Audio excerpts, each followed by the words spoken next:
మన చేతిలో ఉన్నది భగవన్నామం, మర్చిపోకండి. నేను మొదట చివర జీవితం అంతా చెప్పే మాట ఇది. మీరు స్మరించండి.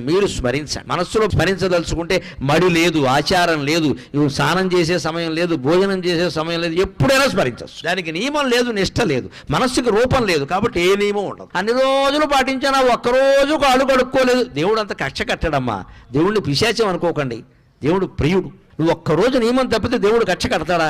అలా అయితే దేవుడు అవుతాడా? అంతగా మనకు బాధ అనిపించింది అనుకో, అమ్మా ఏదో పొరపాటు చేశానమ్మా అని అమ్మవారి దగ్గర చెబితే క్షమించదా? ఆవిడ తల్లి అండి. భగవంతుడి దగ్గర భయం ఉండకూడదు, ఎప్పుడు హాయిగా చనువు ఉండాలి, ఒళ్ళో కూర్చునేలా ఉండాలి. గద, శంఖం, చక్రం, ఈ ఆయుధాలన్నీ వెనకాల వచ్చాయంటే నువ్వు నారాయణాయ నమః, ఓం నమో నారాయణాయ, ఓం నమః శివాయ, శ్రీమాత్రే నమః ఇలా ఏదో ఒకటి చెప్పిస్తూ ఉంటే సర్వాయుధాలు త్రిశూలం సహా నీ వెనకాల తిరుగుతూ ఉంటాయి. నీ జోలికి ఎవ్వడు రాడు, నీ ఇంటి జోలికి ఎవ్వడు రాడు, నీ భార్యా పిల్లల జోలికి ఎవ్వడు రాడు. వస్తే మటాష్, తిరుగులేదు ఇంకా.